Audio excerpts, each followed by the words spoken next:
Hello and welcome to the Night Owl Philanthropy Podcast. I'm your host, Dean Jones, and in this series I ask charity leaders and change makers to tell us about their why, the purpose, experiences and values that drive their work.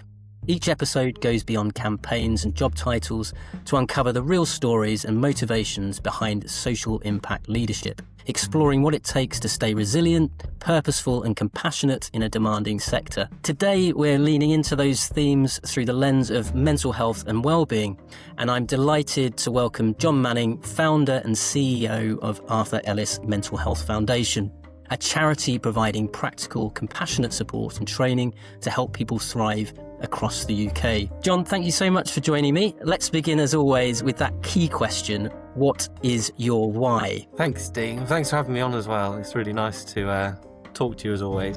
I think that my why is probably similar to others, where it's my own personal experience. Yeah, I had a real negative experience with mental health services for the majority of my life. So I've been so focused on improving those experiences for others, and I continue to access mental health services myself, which we'll probably get into. But having that experience and wanting to improve it that's my purpose. And can you take us back to the sort of early experiences that shaped your understanding of mental health and struggle in that area? Yeah, sure. Well, it started really young. I was 5 years old, and there was a series of abusive experiences in that year. It was outside the family. It was in school. It was kind of nobody really knew it was happening. So eventually I came home and I was quite injured from it. And that kind of led to me learning different ways to cope, and eventually I was in a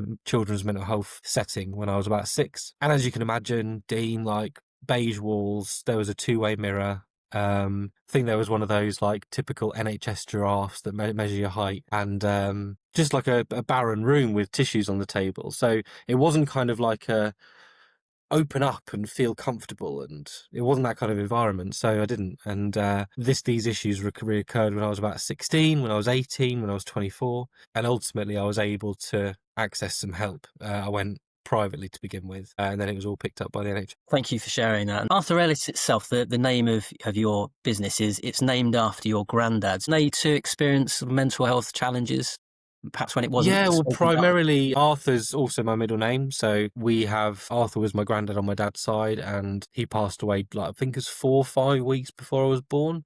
And then Ellis was on my mum's side, and he was early 70s, West Yorkshire. I guess it was the same everywhere at that time, but his behaviour wasn't really understood. He had something called schizoaffective disorder. If you've ever seen A Beautiful Mind with Russell Crowe, it was kind of like that without the maths. It was kind of... He was very paranoid and very disruptive for his life.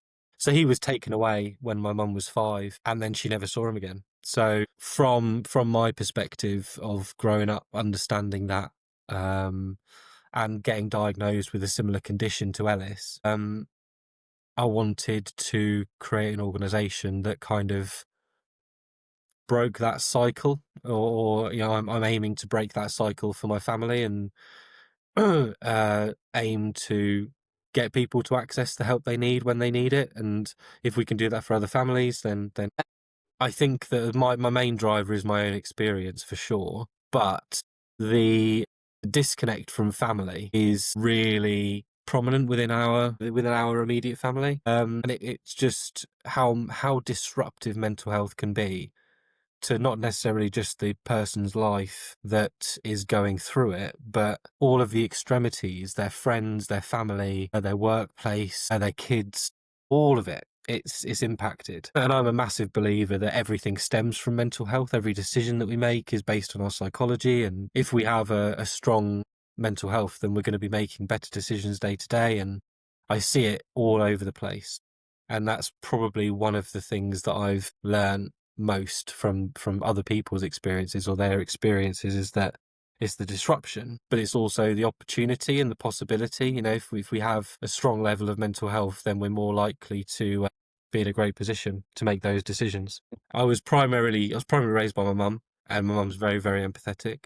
And I think that whenever we have a level of injustice or see something that is kind of broken or could be improved, we naturally want to go towards that and to try and That's you and your improve it mum. to help it. Yeah. And my sister, to a degree, like just as a family, we're kind of like that. And that drive to kind of fix things and improve things is certainly a big reason behind it, not necessarily to kind of accept that this is the way that it's going to be.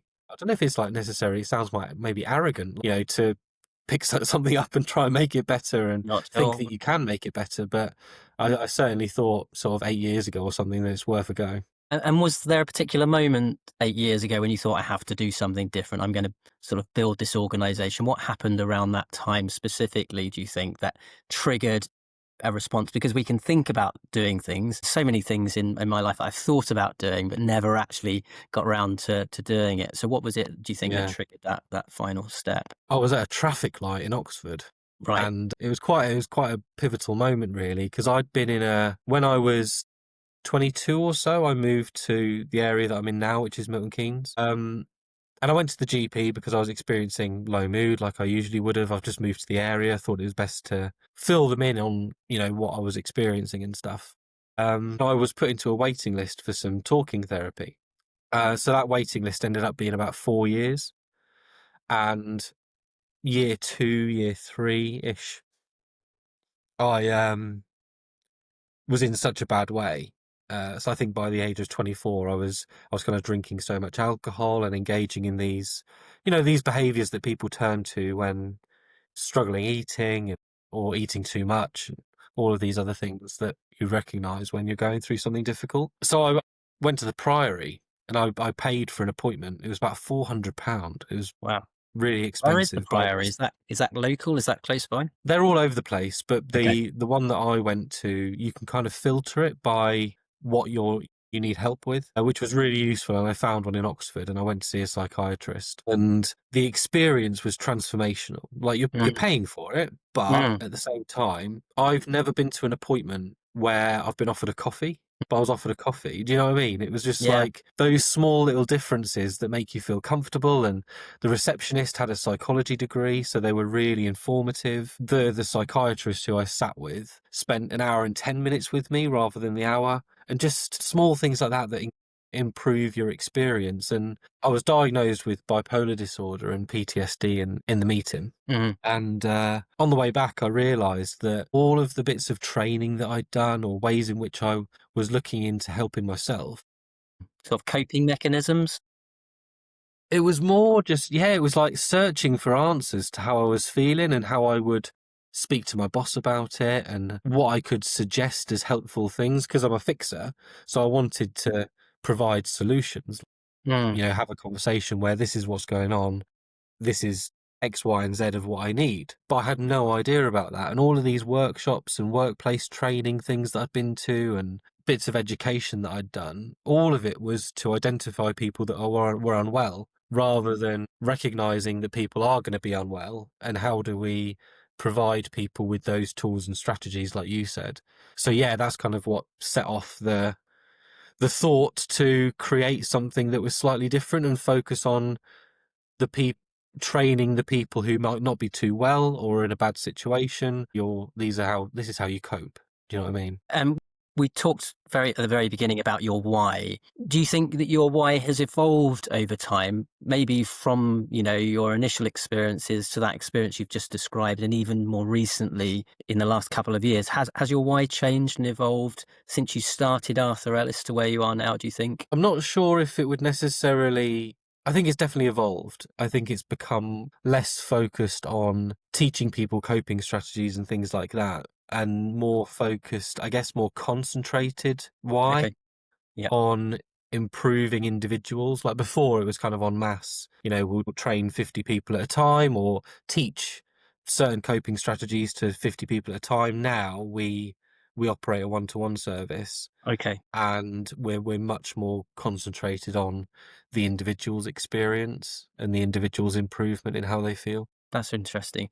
Has there been anything in your sort of journey so far that surprised you in terms of from the point at which you decided Arthur Ellis was going to be a thing to where we are now? I think it's like 9 years in total. Yeah, it's about 9 years, yeah. But the first couple of years was, if I'm honest, trying to figure out what I needed to do and how it needed Mm. to be shaped and Mm. all of those sorts of things.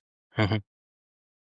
Once we started the one-to-one service, it was quite pivotal because we started the one-to-one service 6 months before COVID. Mhm. Obviously, that was probably the September or so, I think we might have started to see 1 or 2 people, Mhm. and then COVID hit in March. So you talk about sort of surprises. We started getting, the same amount of clients we were expecting a month every day. Wow. And that was right from the beginning of COVID, or sort of a little bit further into that period? When did that start to happen? It was the 5th of March because Right.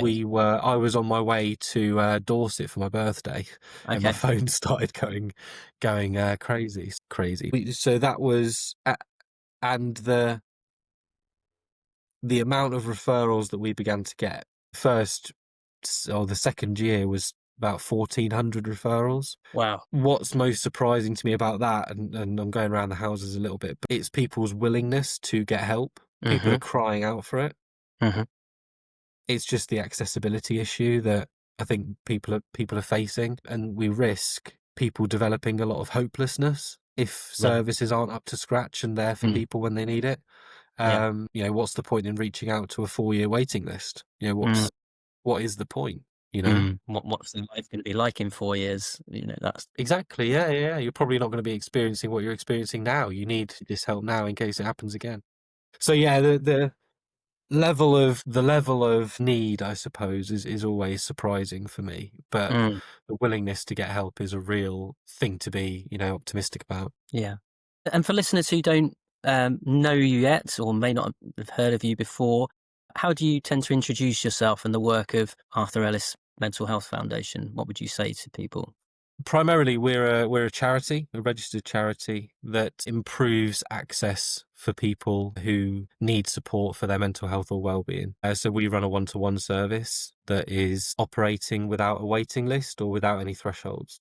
So anyone of any age, from the age of 8 years old, can access help. Wow. So from quite a young age. And in terms of the age range, is it from 8 all the way up to 88 or beyond? Absolutely, yeah, yeah, absolutely. I think our and we do provide support younger than that. Being an online charity, we can support anyone in any place. So majority of our people that we support are in Milton Keynes, Hmm. but we have national ambitions. We want to be a national service for anyone who needs it. And from the younger children perspective, we can't really do that online, and we wouldn't really try it. So we have physical play therapy that we can conduct in schools and things like that, or at home and in mutual settings for children as young as 4. So yeah, and I think our oldest client has been about 96. So yeah, it really varies, and the practitioners that work with us get a huge amount of experience from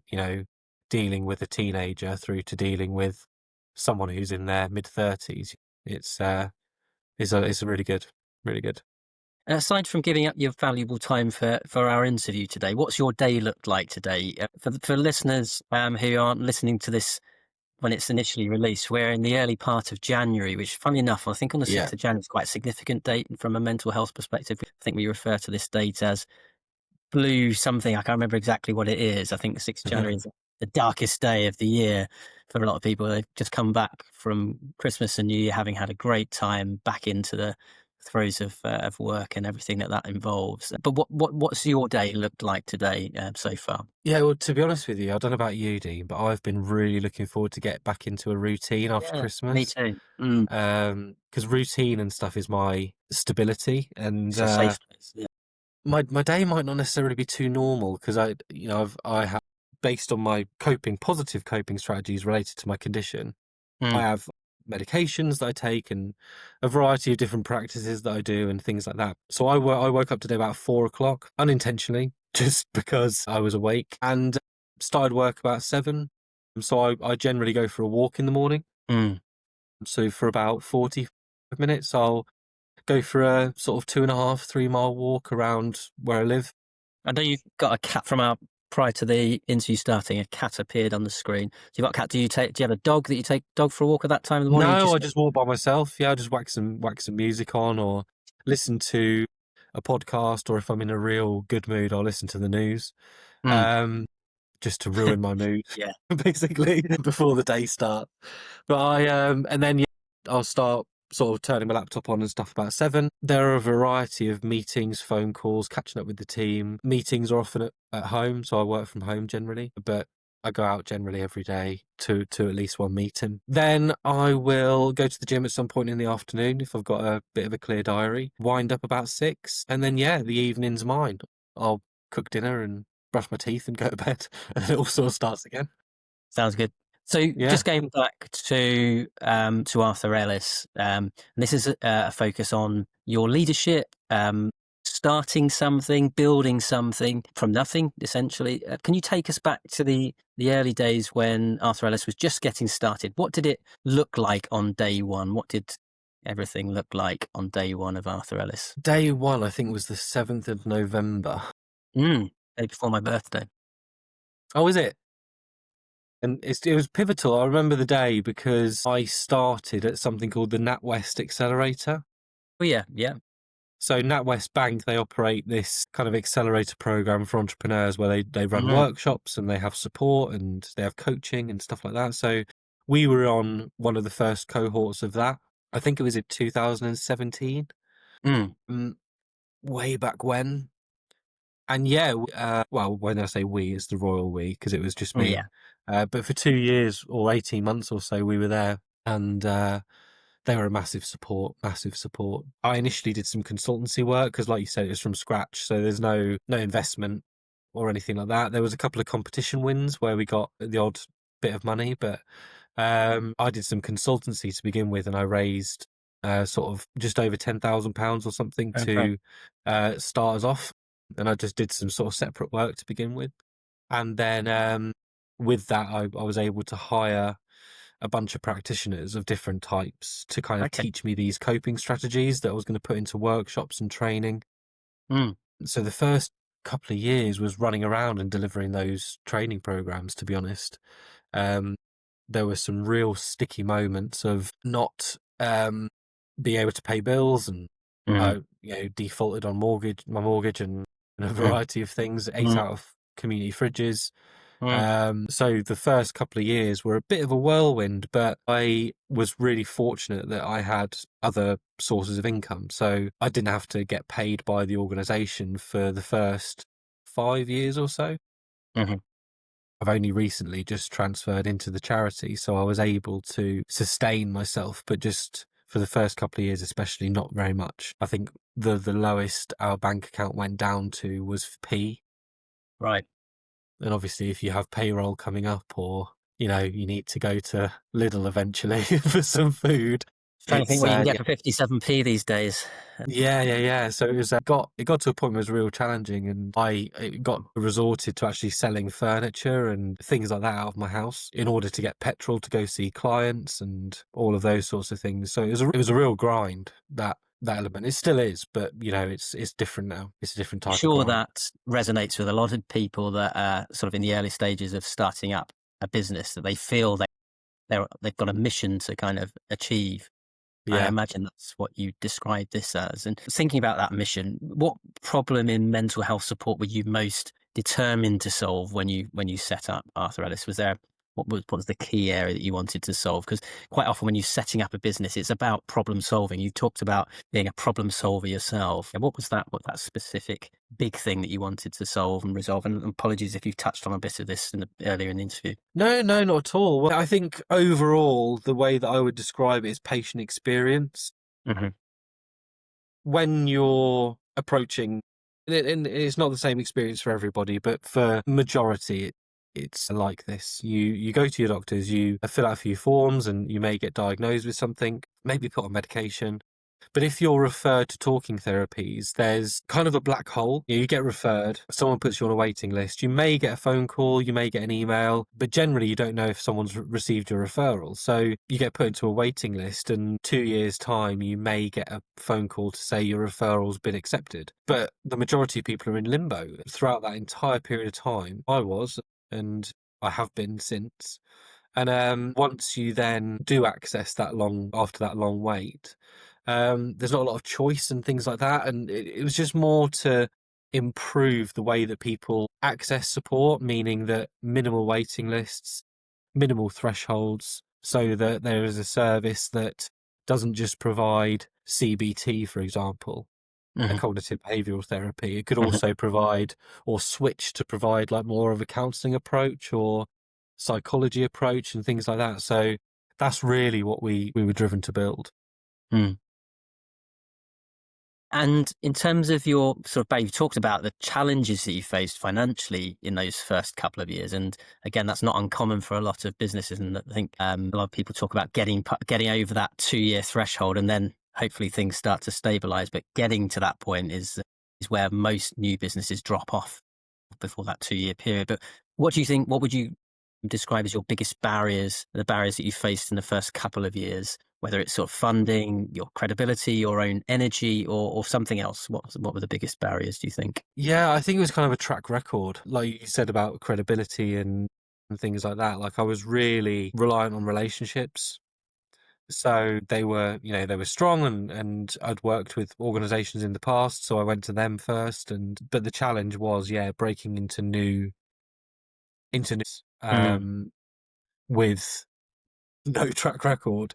It was really difficult. And, you have to start at the absolute bottom, even doing stuff, did quite a bit for free and didn't charge what it was worth at all and things like that, just to start the ball rolling, build up some momentum. But that was a really tough one. It took that 2 years just to, gain enough sustainability. Interesting. And looking back, is there a decision that you made early on that felt risky at the time, but now you see as quite pivotal in terms of where you are now? Had you not made that decision, perhaps you wouldn't be doing what you're doing now. Yeah, certainly in those 2 years. So when it got to a point, and if I'm honest, it was so much of a whirlwind and it was such a long time ago. I don't remember how we got into the position, but essentially there was no new clients coming in, and the bank account went down to this 57p. So I had a coffee table and a load of DVDs back when DVDs were a thing. Mm. And so I went to trade them in, and I sold my coffee table, and I got about £10 worth of fuel. And that took me to Bedford, where I won a £16,000 contract. Oh, wow. So yeah, that was that was sort of make or break, really. And And there's does been a that, couple of instances like that. and talking about that £16,000, did that come to you as you achieved that contract? Did it come straight away? Or you got it in phases, or you get it at the end of your project? How did that work? Phases, I think it was monthly. Right. Okay. So it gave you some Great stability. great for stability and things like that, but obviously it's divided, so it's a smaller amount every time. So we definitely needed more, but I was able to bring in some support with that and things like that, because obviously I was still voluntary, so I was able to just reinvest all of that back into the organization for years. As a founder and CEO, how do you balance being the visionary with the practical realities of governance, finance, which you've touched on, and importantly, safeguarding? Yeah, luckily we have trustees that support as well, so we've got a really good board and people who help out an awful lot. Got good just friends as well, if I'm honest. Mm. So I have a lot of support surrounding me, which I can never fault. It's amazing. Mm. How I manage it is partly you've got to be reactive. So you've got to sort of take things as they come, because you can never prepare for everything. I've found and there's always something that you haven't prepared for that comes out of the woodwork Mhm. randomly. Mhm. So yes, or being as reactive as possible and having enough time to be reactive as Mhm. well. I've sort of said it with safeguarding. If you mentioned safeguarding, Mm. so I'm trained up as a designated safeguarding lead. I don't operate in the role, but it helps to give me an understanding. And we also make sure that everyone across the organisation has that lead level training. Mhm. From my perspective, there's less emphasis because I'm developing the team to take over those particular areas or Mhm. those particular roles. Mhm. So it's been a lot more useful as we've grown. Early days, it was just purely sales. It was just, try and get this momentum going with some clients, and then, Mhm. we can build the infrastructure around it. But yeah, long story short, I don't have the expertise to do everything. Mm. So we need to have support in order to even if it's mentors, coaches, friends, um, or trusted relationships that you've got. Mm. But yeah, generally I do a lot of client work, do a lot of relationship management work, and then there are the odd like sort of quarterly things you've got to do and the governance bits, which really aren't my cup of tea. I'm Mm. better at the shiny things and doing things like that. Yeah.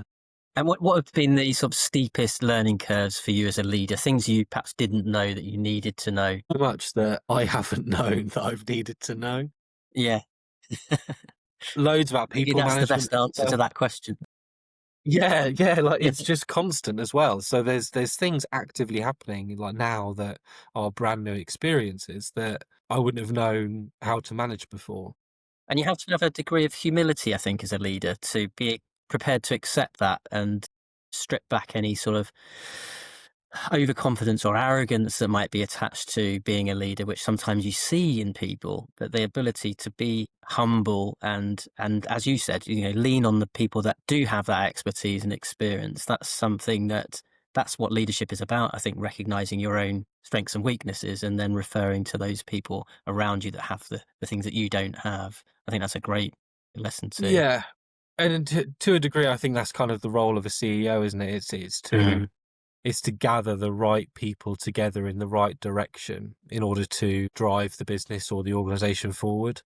Hmm. And that's been a big learning curve. Is like who are the right people to get on board, and Mm.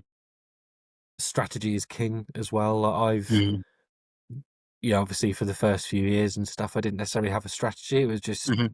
do stuff to make Yeah, this a success. That more was sort of kind of impulsive. the strategy. But as soon as we were able to, we did a piece of work around infrastructure and we did like a Okay, transformation program.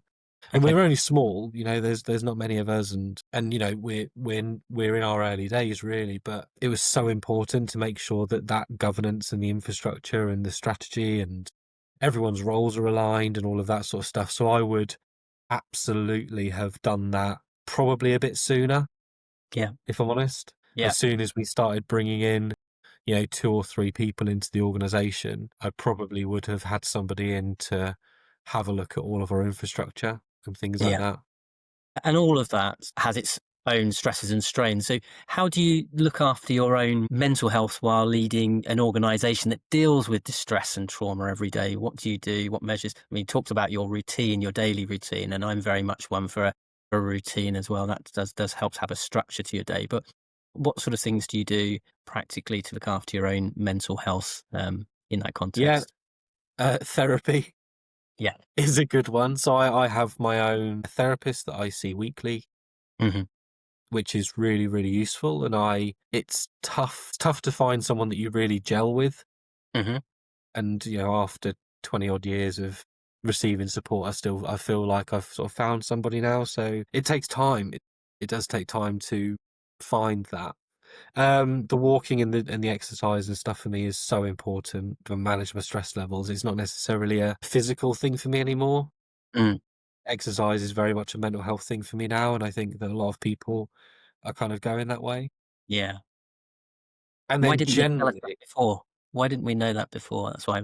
Well, maybe they did. yeah, I think we kind of knew it, but you've got to see it in order to act on it sometimes, don't I you? agree. Especially with COVID, seeing how low people got and Mm. how disruptive it was.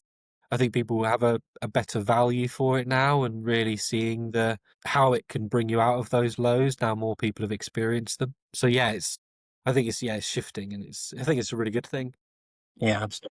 And then I've got my own strategies that I've learned from therapy. So particular ways to do positive self-talk and those sorts of things, not jump into conclusions. I have a few things in place to stop impulse decisions as well. So if I've got to make a decision, I'll generally take a couple of days to do it. Mm. And making sure that the people that you work with know that, um, and can make allowances for that is really important. Obviously, some decisions need to be made quicker. And that's kind of like setting boundaries for yourself, I suppose, in one way. Yeah, absolutely. Yeah, I think there needs to be loads of boundaries set with how you operate, and you need to stick to them as well. And yeah, some decisions obviously need to be made within 2 days, and that's fine. But if there's a decision that can wait, I will generally give it some time and reflect on it. So I think to be reflective is one of my strategies to prevent me from going too quick too soon on decisions. So yeah, there's a number of things that I'd say I have to do in order to stay at a reasonable level for the organization. And you've obviously got responsibilities as a lead, and Arthur Ellis as an organisation that's grown a team of mentors and professionals from varied backgrounds. How do you create a culture where they feel supported as well as the people they support? You've talked about supporting yourself. How do you ensure that your team also have that feeling of safety, I suppose, in their working environment, so they can then go on and deliver the good support, no doubt, that they offer to your clients and customers? Yeah, because it's clients, beneficiaries, yeah. So it's still a work in progress. Everyone's remote, Mhm. so that adds an element of a challenge because we don't regularly get together as a team or anything like that. Mhm. So we've had to have quite a lot of clear methods of communication. Mhm. Uh, so that's changed over the years, and that's shifted, and depending on what systems we're using or what systems we move to, that determines how we're going to communicate as a team. But every day the team are communicating, and it's really quite positive. And um, from a looking after them perspective, because their jobs are so difficult. Like Mhm. one of the strategies that I didn't mention that I do is I avoid the referrals that come in. Okay. Avoid is maybe not the right word, but I used to have them come through on email. So just to understand that better, that's removing yourself from the beneficiaries of your services, and in order to protect yourself, but also give ownership and empower your team to take those responsibilities themselves. Yeah, Is that the reasons behind that? Are there other yeah, reasons? absolutely. Yeah. So now we have support in place, really good colleague who processes all the referrals into the system and things like that into our sort of secure appointment database and stuff like that. So now there's somebody in place and they're managing it really well. Before that, I would have to process all the referrals myself, and I found it very difficult reading every story. Mm. Not that there's anything wrong with people going through everything that they were going through and all of that sort of stuff. I don't want people to feel like reading what's going on with people's lives would have an impact on people. Because Mhm. of my own vulnerabilities. Mhm. And after a couple of years of sort of seeing that and stuff, I'm not a trained practitioner. So I really struggled with reading people's stories and then letting it go and not being able to help them myself. I don't know if that makes any sense. Yeah, it does. But I'm getting emotional now thinking about it because there's some particular stories that I've read that I just have to hand over and then never sort of find out what happened. And it's really that's a real challenge, and that I'm not, these practitioners that we have are phenomenal at what they Mhm. do. And we provide them every month. They get supervision sessions and things like that to firstly check in with them, but also act as like CPD for them to learn new skills and strategies and things like that. Manage clients more effectively and drive people's improvement in their mental health. So yeah, we do. Yeah, it's kind of a supportive culture where people can ask, people can rely on each other, and we're hoping that we can sort of keep that and develop it. But one thing I've learned is that takes a huge amount of effort and time Yeah. and And it's ongoing, isn't it? Because people come and go. ongoing all the time. Okay, so we're going to go on to the next section, which focuses on impact, influence, and it's called the wider you. So I don't want you to take offense from that. That obviously doesn't mean the literal wider you. That means everything else that's going. So it's impact, influence, and the wider you. And when you look back over the last few years, what do you think you'd say you're most proud of in terms of the impact that Arthur Ellis has had so far? There's a story that immediately comes to mind, but I do struggle to tell it. Okay. So I will try my best, and obviously I'll take names and things like that out. But we run a summer festival, Dean. So Mm. it's at Great Linford Manor Park every year on Bank Holiday weekend or In Bank Milton Holiday Keynes, that's Sunday right, isn't it? in Milton Keynes. Yeah, so it's Yeah. on Bank Holiday Sunday in August, and we basically there's 5 areas of mental health or my 5 areas of well-being that make you feel better. So one of them's exercise, for example.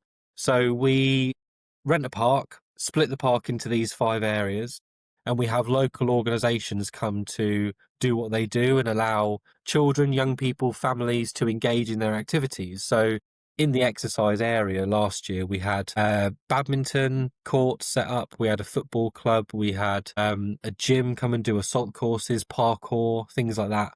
People can just engage with for free. It's amazing. So I generally do a little talk at this festival just to thank people for coming and stuff. And at the end of a talk that I did, there was a lady that came up to me and just hugged me, and she said in my ear, "Thanks for saving my granddaughter." And I sort of said I didn't do anything. It's the team, and it's but I appreciate it. And about 10 minutes later, 5 minutes later, there was a little girl that came and tugged at the back of my t-shirt and just said thank you and skipped off. And I checked in because it was a Sunday, I checked in with the team on the Monday just to see if we knew who this girl was. And it turns out that this girl was sexually assaulted quite terribly when she was very young, and she hadn't left the house in 2 years. And our festival was the first time she left the house. And we'd worked with her for 2 years to help her to cope with what she'd experienced. Mm-hmm. It was if you talk about impact, that girl, she was 10 when she was at the festival. And she was able to skip up to a man after what she'd been through in a random park and thank him. And that's the impact that we want to have. What an amazing story. Thank you for sharing that. Hopefully that little 10-year-old girl will still be moving forward in a positive way and thriving in the way you've described. Can you share a moment where you thought, yes, this is why we do it. This is why I went through that moment of having 57p in my bank account. A story, a turning point that really stayed with you. And obviously, as you've said previously, keeping anything anonymous that needs to be anonymous. Yeah, of course. And yeah, there's a young lad that I know of. Don't know very well myself. I've never spoken to him, but I do know the story. It was a young guy, early teens, refused to go to school, and had autism, ADHD, a variety of different conditions that he was struggling with. And he was really struggling to get out of bed. He'd be awake until 4 a.m, gaming, and just completely out of whack, and needed a lot of help. And I imagine that resonates with so many listeners with children perhaps of that age who are experiencing similar experiences for one reason or another. Yeah, whether it's school refusal or there were angry outbursts and a variety of things, and often angry outbursts at home because that's where the young person feels safest to let that stuff out. So there's work with parents that needs to be done with the young person to bring everyone aligned and to work together. And so we, being a flexible service, we kind of at the time we adjusted our appointments so that they were like 10 minutes a day rather than 50 minutes a week, and that was purely to coax this young person awake at about 11 o'clock in the morning and out of bed. Eventually he was sat at his desk in front of his computer, dressed, ready for the appointments at 11. He ended up getting back into school, ended up going into further education, and in that further education setting, he ended up winning Student of the Year. Great. Yeah, like going to like graduation events and things like that, and seeing that transformation, even though that takes years. I don't want to say that it's like you have one appointment and then you're doing cartwheels down the street and laughing all the time, but it's a process. One good story in isolation of so many stories of challenge and success, I imagine. Not necessarily in equal measure, unfortunately, but thank you. That's great. A great story to share, and hopefully that young lad has gone on beyond college to achieve great things. Have you been able to sort of track his activities beyond college, or is that where he's at the moment? No, not really. We would deal more with the parents for someone that young and stuff as well. But we do, we do keep in touch to a degree, but at the same time, there's something called dependency.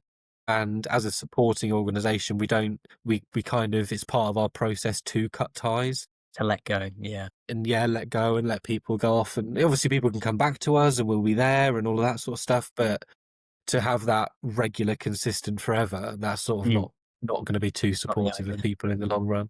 Yeah. And that's really leads nicely on to the next question, which is it's about measuring how you have an impact on improving people's lives. And I think beyond numbers and outputs, how do you measure? How can you tell whether the work you're doing is having and genuinely improving people's lives? Yeah. Well, we've done apart from measures, we do have measures. So we do not tests, but kind of like measures. Yeah, questionnaires before and after someone's support. Hmm. So we'll do it on their first appointment and their last appointment. Last year, the impact that we had on adults was about an increase of about 77% on their well-being. Hmm. So after 8 sessions, people felt 77% better after receiving some support. So we have those measurements. There are also other measurements, so like attendees at the summer festival, and there are all the general marketing data measurements that we get. But most importantly, we have a channel of communication with our team called Breakthroughs. Okay. And that's where people who are working with our clients, or our practitioners are working with our clients, and there's a good news story to be had, or we get a nice bit of feedback or something like that, we share it together anonymized in this group chat, and that gives us a lot more qualitative, sort of tangible experiences that people have got, like from a kid who doesn't feel anxious anymore to standing up to a bully to doing whatever. We do try to capture that as much as we can. And that's really interesting that you share that within your team, because it's really important that the team feel that they're succeeding what they're doing in order to give them the sort of motivation and keep that momentum going to carry on delivering the good support that they're no doubt Yeah, delivering. I think that feedback is as absolutely. Yeah. important to the trusts and foundations you might succeed in getting funds from, and donors that they might provide funding. Yeah. It's as important to provide that information to your own direct team. So that's really good that you do that. Yeah. Sorry. What I was going to say is it's also down to like how we deal with safeguarding and things like that, because we've got about 1,000 active people under the service that we Right. support, Wow. and we'll support sort of 3,500 a year. So we get probably about twice as many safeguarding issues as a typical secondary school or so.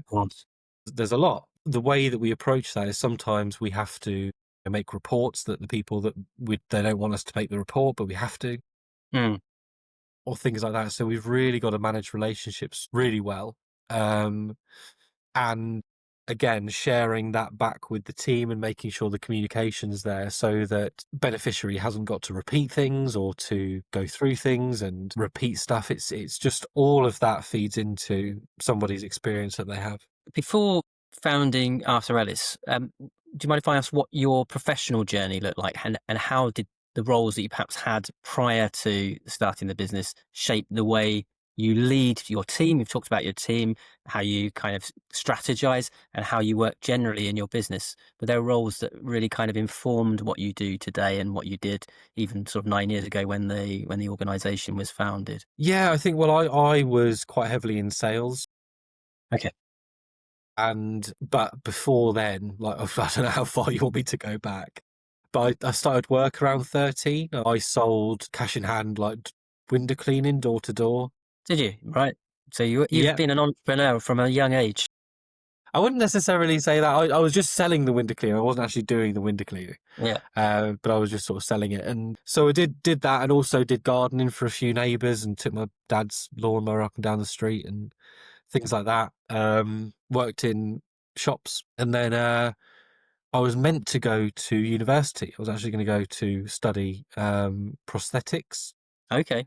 to manufacture prosthetics. And I didn't go there, and that was mental health related. There was an issue that I couldn't overcome at that time, and I didn't end up going to open days and different things, so I missed out. And so I got a job in sales. There was just a job in the paper at the time when you used to find jobs in papers. Mm. Circled it with a big black pen and went, went along to the open day and got the job, and that was in sales, and stayed in sales for sort of 10 years or so, just about. But that kind of turned into, after a while, it turned into like commercial management of contracts and managing teams and those sorts of things. So I think that previous jobs, the energy that needs to go into sales and the structure that needs to go into sales was really useful. Not necessarily just methods around developing relationships makes it sound really manipulative. No, I know exactly what you mean. There's a strategy behind that relationship building, that there are certain steps that you take, in a bit like dating or anything like that. It's that kind of Yeah. nurturing relationships, isn't it? Yeah. And like you said earlier on, Dean, in the conversation about like the humility around stuff and being honest if you don't know, and being like, I think is sort of not making sure that you're not the smartest person in the room and things like that. And just, when I was in sales, I was honest if I didn't know, and I got to find out. And It's you an just go endearing through. quality for anybody on the receiving end of that, I think. It surprises people when people are willing to admit their vulnerabilities and their weaknesses. I think it's an endearing quality that attracts and draws people in, I think. Yeah. And yeah, I think you're absolutely right. So yeah, there's a huge amount of that I've learned around that, and And that's work. And are there any sort of hobbies or relationships or places that you feel have also helped you become that better leader within the organization? yeah, probably. Well, my parents from a young age put me into karate, Oh, right. Okay. and I did that for quite a while, and then it kind of transitioned into mixed martial arts Okay. for 3-4 years or so. So there are a lot of people that talk about martial arts having an impact on their way of life. I think Yeah, possibly discipline and confidence and how you hold yourself in a situation. What would you say martial arts, how has that contributed to who you are and what you do and how you do it? definitely discipline, Mm, I would say, but also like the respect of others.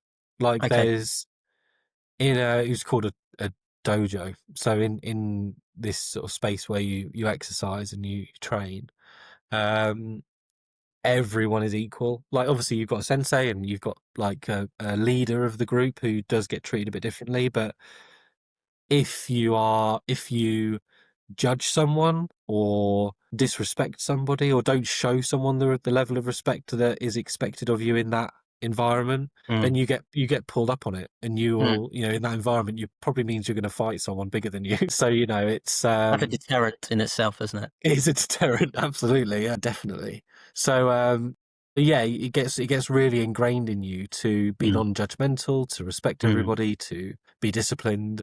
You still do that Not now, that, not to John? say that that's consistent all the time. Again, it's one of those journey things, but certainly gives you the foundation, I think. It's And you, good. you still practicing martial arts, mixed martial arts now? But I haven't done it now for about a year. Okay. I moved back into just sort of doing the gym and doing workouts because the martial arts, I had to travel a bit, and it just got, I don't know, for me, within my own behaviours and how I activate my behaviours rather than struggling to get out of bed, which happens sometimes. I've got to make sure it's as simple as possible to access the Yeah. behaviour.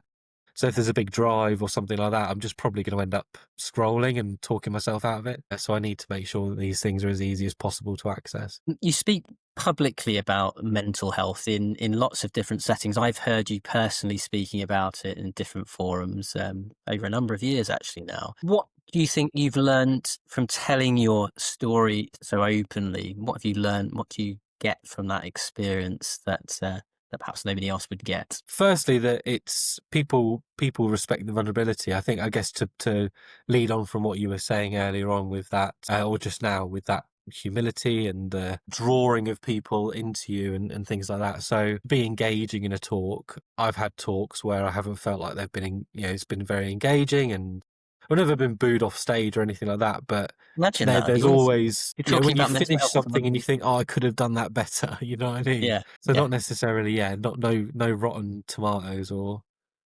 anything Good. like that, gunge. But Well, I'd love certainly to go to I've, that festival in Spain or Italy where they do throw you. yeah, yeah. Anyway, no, that's another story. So certainly making sure that you're being as vulnerable as possible whilst retaining some privacy, Mm, but also it's a story, so it's got to be told as a story and having twists and turns and different things that come out of it, some humor. It's what I talk about, very difficult topics or mm, very thought provoking or whatever it might, whatever someone might take away from it. Making it lighter, making it simpler, and making it as hard hitting but soft as possible. It's a real balance, and I think that is just a case of getting it done. Like, I was so nervous to begin with, mm, talking about my story or talking in mm, public at all. I'd never done it. mm. And just sort of taking the first 10 seconds, 20 seconds to start, and then it's kind of the nerves and stuff dissipate. So yeah, just getting on with it, going for it, giving yourself 10 seconds, see how it goes, and making sure that you soften a difficult topic. That's kind of the I things suppose that... knowing your audience in that context as well is a key part of that as well. Absolutely, yeah. Like we've done some work with civil engineering companies where it's, massive burly men who, Mm. you would probably address or have different examples for within a workshop that you wouldn't have with an organisation in the charitable sector, for example. It's going to be different relevancies for different people, and you've got to really hone in on that.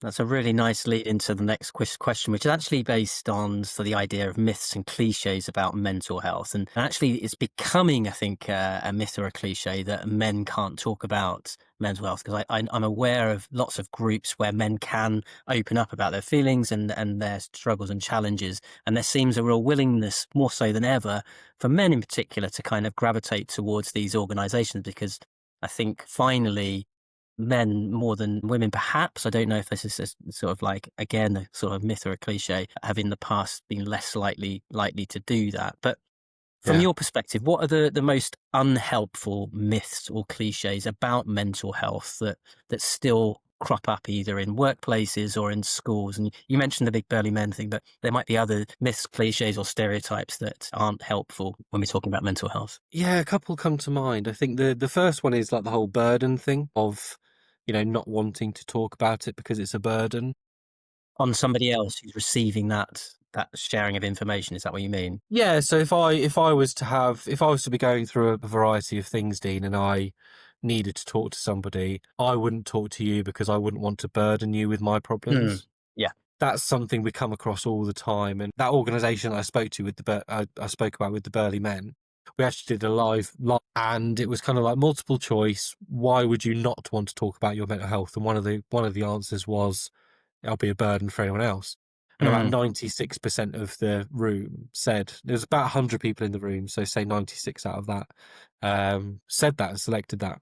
But then the next question was, would you consider a friend talking to you as a burden? And like nobody said yes. Yeah, that's so So, interesting. I think with mental health, you've got to take a second, and this is why I reflect and stuff so much, is you've got to take a second and try and see things from someone else's perspective. If they were to approach me with this, what would they say? What would they do? Would they be willing to help? And if you think about it with the shoe on the other foot, then of course they generally would. And then the other thing is that mental health is so broad. And I think that the awareness that's been raised around mental health has been very clinical. So anxiety, depression, symptoms, all of those sorts of things. Mental health starts so much earlier than that. Mm. Mental health is that first trip to the gym that you miss because you can't be bothered. And You that's mentioned, your mental health who's demotivating you to go to the gym. And I'm I using mean, exercise as an example as a lot, but hopefully it's one of those most accessible ones. you mentioned, John, yourself, that your mental health journey, for want of a better word, I don't know what the other word would be, started. You talked about being 5 years old. Yeah. So that's most of your life that you've had that journey. And no doubt that there are so many people who experience the varying different forms of mental health that you've just focused and talked about from an early age, a trigger at some point early in life that has brought about all manner of different experiences beyond that, connected to that one early experience. I don't know where I was going with Yeah. that, but it's just interesting, isn't it, that we have a relationship with our mental health from a very early age. We do, yeah, we do. And it's that's... we're being developed. We're absorbing everything we see as well. So we're absorbing our parents' relationship and Hmm. all of those sorts of things, and all of them play out in adulthood. Our brains aren't fully developed until we're 25, and there's a lot of evidence to say that it carries on after that now as well. Yeah. So we're consistently absorbing that information and absorbing how people react to things, how they process information, how they respond, all the time. So that's what I said earlier on, is about, mental health being the stem of everything, Mm. from accessing things that are healthy for you through to improving relationships, crime as well. Like it's a it's a stem of everything. Nowadays, in particular, if you look at how our behaviour's changed, and I often get asked, are we just talking about it more, or are the issues getting worse? Mm. And I'd say it's a bit of both. We're talking about it more, but we're talking about it in a clinical respect rather than, I'm struggling because I've not been able to get to the gym this week. How do we make adjustments in the workplace to improve that, rather than waiting until we're depressed, sussing out the symptoms and addressing it then? I think that we can do a lot better as a country and do a lot better by doing a lot earlier. That's a really nice hook onto the next question, which is, if you could change one thing in the UK's approach to mental health support tomorrow, whether that's policy, funding, or culture, and I think you touched on culture there briefly, what would you change first and why? First would be prioritising and incentivising the right types of behaviour. We have been marketed to so much towards things that are unhealthy for us, whether it's sort of consumerism, whether it's food, greed, and all of these sorts of things. And I'm definitely a culprit of that. But these things, the unhealthy things for us in society are being made more accessible. And it's almost like the healthy things for us are made less cool. Absolutely. It's So so true. Yeah. the first thing would Mainly be to adjust financial it. restrictions and barriers, really, isn't it? At the expense of the good things over the things that aren't so good for us. Absolutely, yeah, absolutely. I think if I don't, this is just something off the top of my head. It's probably a good job I'm never going to be prime minister. But you could, as No. part of NHS preventative work, as part of our national insurance contributions, we may be able to get a gym membership. So everybody has access to somewhere nearby that they can go to, or even incentivizes for exercise, incentivizations for incentives for doing things like meditation and things like that, like giving people the time to look after themselves. I think that's what we're missing, and making sure that those things that are designed to look after ourselves are right in front of our noses when we need them. I did learn that in Japan, people really value healthy food because they're Right. taught from a young age that healthy food is amazing. And that's a cultural thing. We don't do the same for these 5 areas of behavior that we know will make everyone healthier. We just kind And of let them off into the world, and I think you're right. And I order think Uber we're Eats all the creatures of time. habit, aren't we, as human beings? And so if we can Yeah. instill good habits early on, it's actually really difficult to get out of habits. You talked about routine earlier on in the interview. And I think if you can establish those really good habits within a routine, actually, that would solve half the problems. I mean, exercise becoming a habit and a routine could be a really fundamental shift in terms of the benefits that you get from that, both physically and obviously from a mental health perspective. I think you're absolutely right. And all of those things that you've spoken about don't necessarily cost a lot of money. It's about behavior and culture. So that's really interesting in terms of, a shift in policy or in the way we're educated and the focus within education on what's good and bad and what shouldn't be done. That's really, really Yeah, interesting. absolutely. We do this work. We do this in the workplace. We call it shifting the goalposts forward. So Okay. it's kind of like, if your expectation is to wait until you're recognizing symptoms. If you're recognizing symptoms, by definition, that person's already sick. So we're waiting until people are sick in order to react. If we were able to really promote healthy behavior, good behavior, incentivize it, and make it worthwhile people doing and recognizing the benefits and the time and all of those sorts of things, like, it's a big feat. It's a massive feat because Hmm. you've got to consider people's childcare, accessibility issues, rural locations, like everything. But I think if there was a shift towards that, people who are really depressed may struggle to access therapy, as an Hmm. example. It's only when people start to build those behaviors, like walking every day or having a bath, doing some drawing, Hmm. seeing friends, not Hmm. isolating yourself. It's Hmm. as soon as those sorts of things start to happen when people start to recover. Hmm. And if we can normalize those behaviors that aid recovery as part of our day-to-day lives, then we're going to be living a lot more preventatively. Really interesting. What do you think? This is to focus on charity now, John. So, what do you think good charity leadership looks like to you, particularly in a mental health context? Obviously, that's where you're coming from with this. Yeah, I think it's you've got to put your people first. It's hard to do.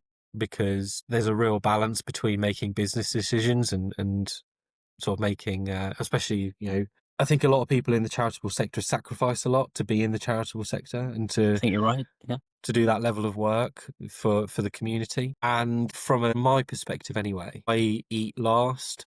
Mm. And I think that's kind of something that stuck with me from a leadership perspective is, if we're in a good position, we're stable, we're sustainable, I'm the last person that's going to benefit from that, Mm. because there's people and the team and stuff put in so much that they Is there, deserve it. to Yeah. counter that slightly, not to be argumentative, is there also an Yeah. argument to making sure that you are in a good place in order to then put other people in a good place? And how do you get the balance between that? Because obviously I think it's very admirable for anybody to put other people before themselves, but there are circumstances where you have to be strong and resilient and ready for any challenge in order to then enable that within your own team and the people that you work with. Would you agree with that?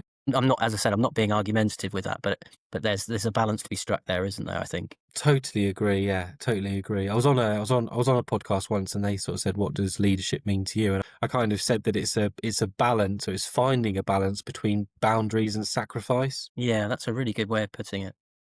As a leader, you need to sacrifice certain things, or whether it's losing on certain arguments or driving certain ideas and they might not work and all of those sorts of things. But but setting boundaries around those and making sure that if you're going to relinquish some responsibilities to someone else, there's got to be some sort of measure there and all of those sorts of things. Now, I can definitely get better at doing all of this, and Mm. it's a work in progress, but Mm. I would say that combination of boundaries and sacrifice is where, good leadership sits. John, you had a room full of aspiring charity leaders listening right now. What honest advice would you give them about the realities of leading a charity? Crikey. Can we do it? Yeah, scream at them to get out of the room, go to a different room. I'd probably say to do it. Good. Yeah. It's probably two things. To begin with, do it. But as soon as you can, get governance in place. Mm-hmm. And infrastructure, because the infrastructure is going to help catapult you. And whatever that looks like for the type of organisation or type of charity that it is, it would be surrounding yourself with people who will be willing to help you. And, if you're a small charity, you're probably going to get it for free. You're not going to have to fork out loads in legal fees or anything like that. Like there is a lot of support out there, and there's a lot of templates out there and things like that, but get your infrastructure in place as soon as you can. Mm. And just do it. Give it a go. And that's, I guess, what you were saying earlier on about sort of moving away from that impulsive nature that you might have to something more strategic, and that governance provides you with that framework to be strategic. Would that be right? Yeah, absolutely. Absolutely. And it helps to take everyone out along on the ride as well. Because I for years had a strategy in my head for years, and it was a lot more difficult to bring people along with that because they don't see anything tangible in it. Mm-hmm. Not necessarily anyway. Obviously, you can still take people along with it, but I've been really fortunate enough to have such a fantastic team that will follow me, and I'm forever grateful for that. But it gets to a point where you need to have that properly solidified across everybody and everyone on the same page and things like that. That only lasts for so long. So I would say, get the infrastructure in place, and if you're thinking about doing something, do it, because you're in order to be in business, you've got to have a business to start with. So if you're thinking about setting something up, set it up. Great advice. And from your vantage point, what do you think the charity sector is getting right at the moment when it comes to mental health and well-being, and where is it, do you think, still falling short? And I think that can be from two perspectives, whether it's a charity that specifically deals with mental health and well-being, or charities generally when it comes to mental health and well-being. Because as you quite rightly said, anybody that's joining the charity sector, particularly in a leadership position, and no doubt, I think, sacrificing a lot in their lives to be part of the charity sector. There are lots of rewarding things about being in the charity sector, but it's an area that isn't easy, and it comes with plenty of challenges. And so there are two perspectives, and you can pick or choose one or the other, or you can cover both. It's entirely up to you. I think what a lot of charities are doing, and generally speaking, not necessarily just mental health charities, but them included, is moving towards more of that preventative action. Mm-hmm. I'm seeing a lot more people looking at, and organisations in general, not necessarily just the charitable sector, but driving those positive behaviours, driving preventative work around mental health. I think some of the things that we struggle to do, and we do ourselves, is understanding the nature of mental health being cumulative. Okay. So, for example, have a GP appointment and you probably won't see the GP again for a while. It's 10 minutes, you're done, you're out, Mm. you know, brush your hands off and away you go to go get your prescription or whatever. Mental health, you're most likely going to be working with someone for at least 3 months. Mm. And the appointments are more like an hour, including admin time, rather than the 10 minutes. So it becomes a real challenge to make sure that you haven't got waiting lists and all of those sorts of things there. So I would, that's just one thing. I don't know the answer to that, if I'm honest, No, that's apart fine. from having a big enough team to distribute clients to. But yeah, I think that's one thing that the industry or the organizations within it need to understand, is that if you bring one practitioner in, within a week they're probably going to be full for 3 months, and you just generate a waiting list immediately. So I think we need to invest a lot more in that accessibility as a group, as a collective, and So, get those waiting lists down, because at the moment, they're sort of 3-4 years. and that leads again nicely onto, it's almost as if you'd seen these questions in advance, but how do you see the relationship between, this is talking about that team and collaborative approach, how do you see the relationship between charities, the NHS and businesses evolving around mental health support? Well, I think everyone's got to work together, haven't they, in order to accomplish it. Like, we are actively in a mental health crisis. There's 2 million people on waiting lists at the moment in this country, and though all of those 2 million people are struggling day to day to get by, obviously in varying degrees. But then all of those people probably, or the majority of them, work. They'll be in workplaces. They're waiting on the NHS. Their workplaces may even have benefits that the colleagues aren't taking up. So, if there's benefits within businesses that people can access rather than going to the NHS to alleviate some of those waits for other people, then we need to utilise those things. Freeing up The capacity. lack of utilisation for employee benefits is astounding, that companies are paying out for. So even just upping your utilisation of those sorts of things, seeing what's available for you for free. Why do you think that is? Why do you think people aren't using the resources and services that are already made freely available to them? Is it just a culture thing, or what is that? Well, they might not know about it, so it might be a comms thing. Awareness. So yeah, they might not be told about it. I've worked with organisations before who have stuff, but they don't very rarely share it out or inform people. So improving engagement or utilisation in those things would be great. I think, for example, one employee assistance program in this country has 13 million members. To put that into perspective, if all of those 2 million people in the NHS waiting list had access to that and could go there as their first port of call, that might alleviate a couple of 100,000 people. That's big scale stuff. So utilising what's already in place from the NHS's perspective, I think going more preventative, and it will never happen, but equaling mental health funding with physical health funding, I think would have a huge impact to levels of diabetes, obesity, self-inflicted injuries, all of those sorts of things that the NHS is seeing more and more of.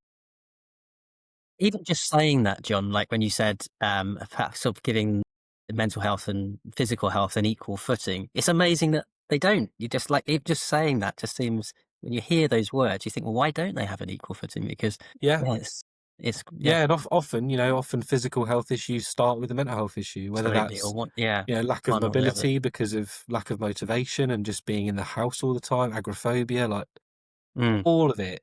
I can't stress it enough that everything stems interconnected. from mental health. Absolutely. Everything does. And we need to prioritise it. I completely agree. John, this is your opportunity to put an ask out there in one form or another. So in terms of philanthropists that you might be aware of, that you might be trying to attract their support or put a spotlight on your work, and also businesses who might be listening, or business owners and leaders who might be listening, who want to make a meaningful difference on mental health, what should they be thinking about before they give, and who they give to, and why perhaps would they want to do that to you and to support Arthur Ellis, if that's what you're looking for? Yeah, thanks, Dean. I would say that we take a different approach to the majority of others. And long story short, if an organisation wants to support any mental health charity, then fantastic. Just go away and do it. We all need the help. It's not necessarily just about Arthur Ellis. But I would say that our approach is different because we look at promoting the positive elements of healthy well-being and healthy mental health, Hmm. or positive mental health.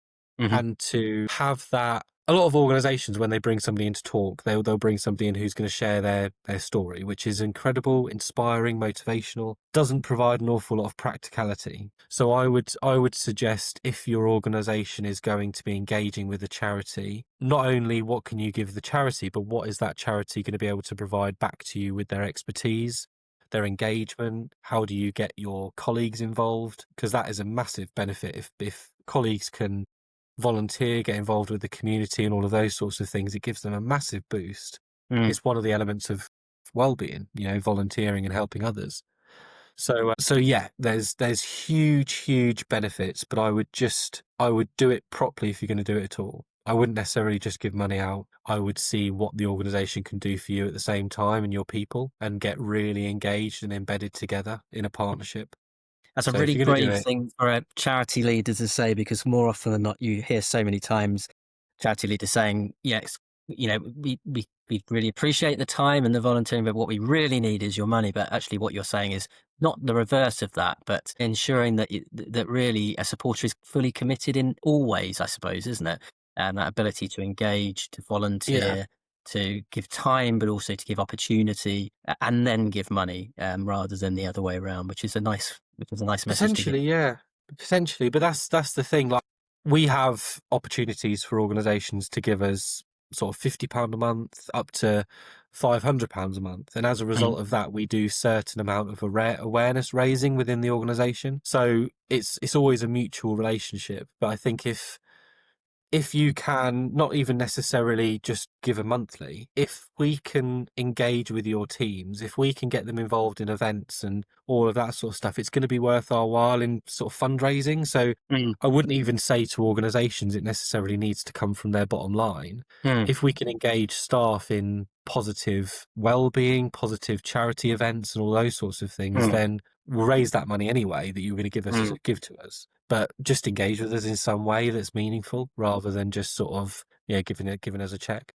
What do you think out of all of those options would make the biggest difference to Arthur Ellis at this stage? That's focusing on you and your organisation specifically. At the moment, we're looking for people to help us get some corporate events off the ground. So any expertise within events and things like that would be great. We are looking for sponsorship for it as well. I think we're looking at having about 140 business people in a room. So it's a good opportunity for any organisations that want to get out there. But for us, yeah, it's the fundraising element. It's the engaging teams, engaging people and communities to get to know us a bit more, to understand what support we need, and to have some fun. Like, Mm, let's do some fun stuff that, yes, if it raises some money, then great. But I want to enjoy my job, and I want yeah. to have fun and not forget all of the negative bits, but Yeah, yeah. enjoy life.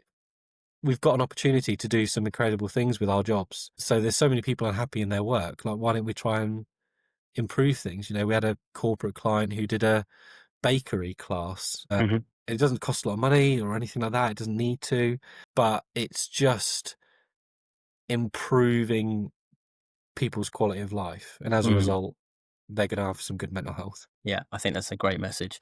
Can you give an example of a partnership or piece of support that really unlocks something new for the charity? And that might be something that was really good fun, or baking project that you talked about. What's the moment that really sort of changed or unlocked something that perhaps you really needed or didn't know you wanted but got as a result of that? Yeah, yeah. Well, it's a good question. So we did a piece of work with a well-known coffee company.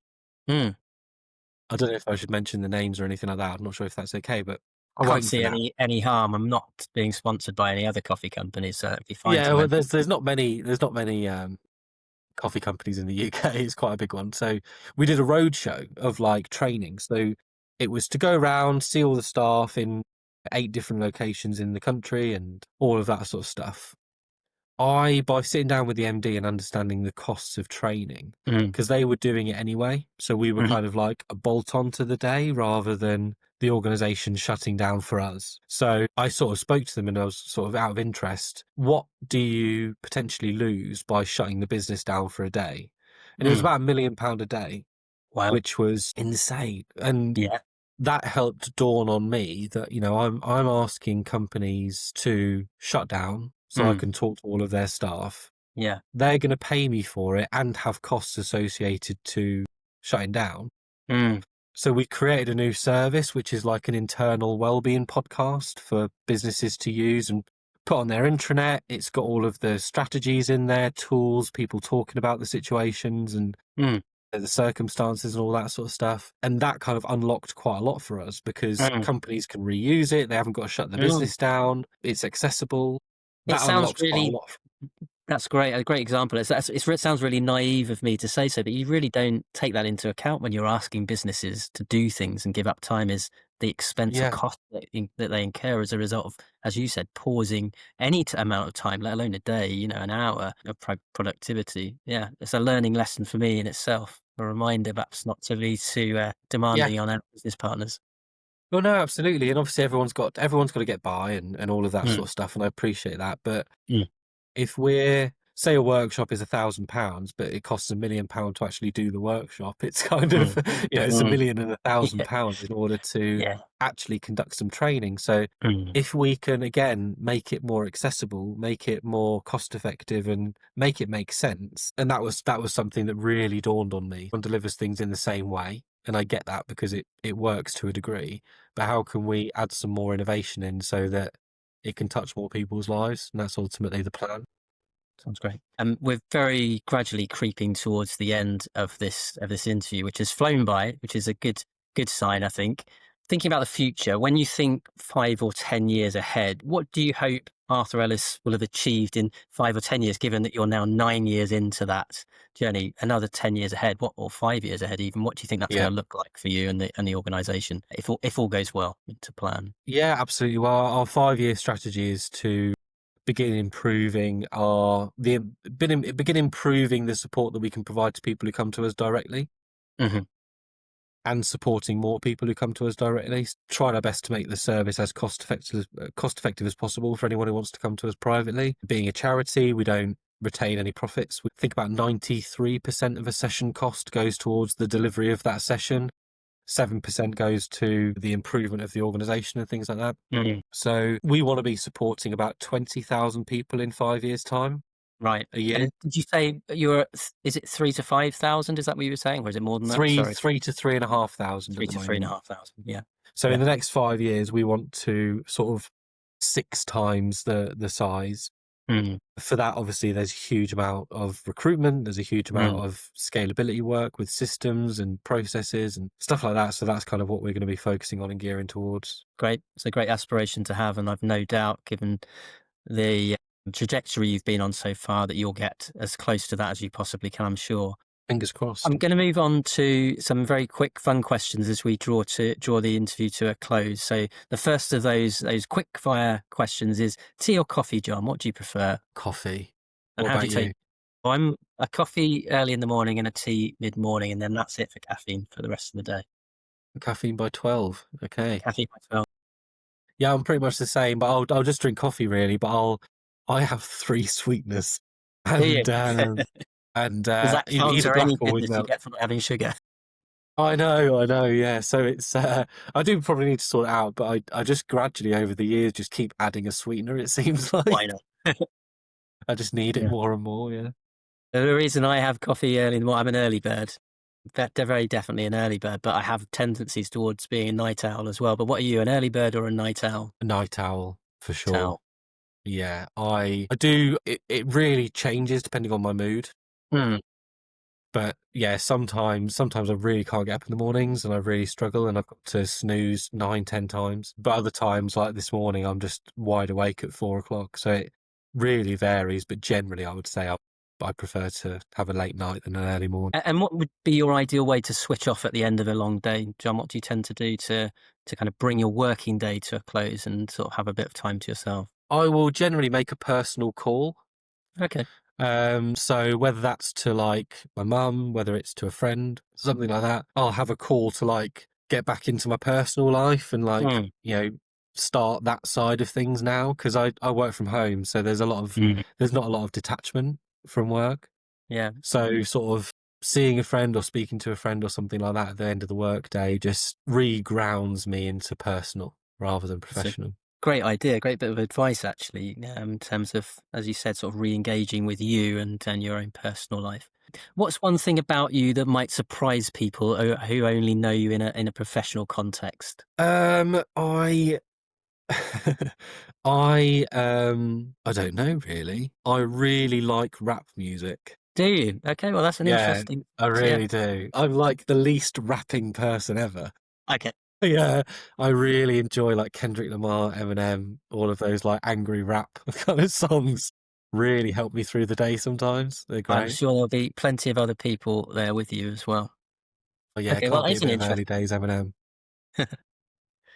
Um, So I think that just to add to the humility thing that we've kind of been mentioning about is that I I don't know everything, mm, and we need a lot of support in order to achieve what we want to achieve. Like in 5 years' time, we might be able to support 1% of that waiting list. yeah, That's kind of the reality of our impact. Like we're a yeah, small organization. 20,000 people sounds like a lot, but it's 1%. So mm, if there's anything anyone can do to support us, I am wide open with suggestions, mm, offers of support, different mhm. skill sets, all of that sort of stuff. So, like I said, it doesn't have to be sort of like cold hard cash people are giving us, but if I can develop a network of people who might want to volunteer with us to help us achieve our aims, then, I'm open to conversations and that would be fantastic.